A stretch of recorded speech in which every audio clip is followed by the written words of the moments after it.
आओ bounded electron और free electron में क्या अंतर होता है इसको मिनटों में फील करते हैं। जब आप एक एटम के स्ट्रक्चर को देखोगे तो एटम के स्ट्रक्चर में सेंटर में कौन होता है? न्यूक्लियस होता है। अब देखो न्यूक्लियस के अंदर दो चीज होती है। कौन सी दो चीज? एक होती है प्रोटॉन बाबा और दूसरी होती है न्यूट्रॉन नल्ला। अब जो प्रोटॉन बाबा होता है ना, ये पॉजिटिव चार्ज होता है और न्यूट्रॉन नल्ला क्यों है? क्योंकि इसके अंदर कोई चार्ज नहीं होता है। अब प्रोटॉन बाबा में पॉजिटिव तो क्या न्यूक्लियस भी पॉजिटिव? हाँ भैया, और न्यूक्लियस भी पॉजिटिव। और आप ये चीज जानते हो कि अगर कोई भी चीज पॉजिटिव चार्ज है तो अपने से इलेक्ट्रिक फील्ड बाहर निकलती है। हाँ भैया, चारों डायरेक्शन में इलेक्ट्रिक फील्ड बाहर निकालेगी। अब मुझे एक बात बताओ, एक इस एटम में एक चीज और होती है, वो होती है इलेक्ट्रॉन बेचारा।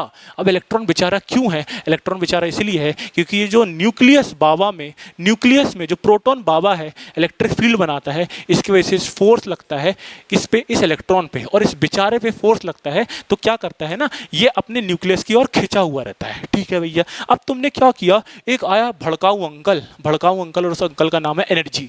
तुमने क्या किया, इस इलेक्ट्रॉन को एनर्जी दे दी। तुमने क्या किया, एक इलेक्ट्रॉन को एनर्जी दी, और जैसे ही इसको एनर्जी दी, इसको तूने भड़काया, तो ये इलेक्ट्रॉन अपने इस एटम को छोड़ के कहाँ भाग गया? बाहर भाग गया।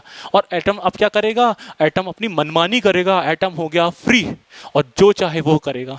तो यही होता है अंतर किसके बीच में? बॉन्डेड इलेक्ट्रॉन और फ्री इलेक्ट्रॉन। देखो बॉन्डेड इलेक्ट्रॉन क्या होता है, जब एक एटम अपने एटॉमिक स्ट्रक्चर में होता है, एटम के स्ट्रक्चर में होता है, न्यूक्लियस के इन्फ्लुएंस में होता है, तब उसको बोलते हैं बॉन्डेड इलेक्ट्रॉन।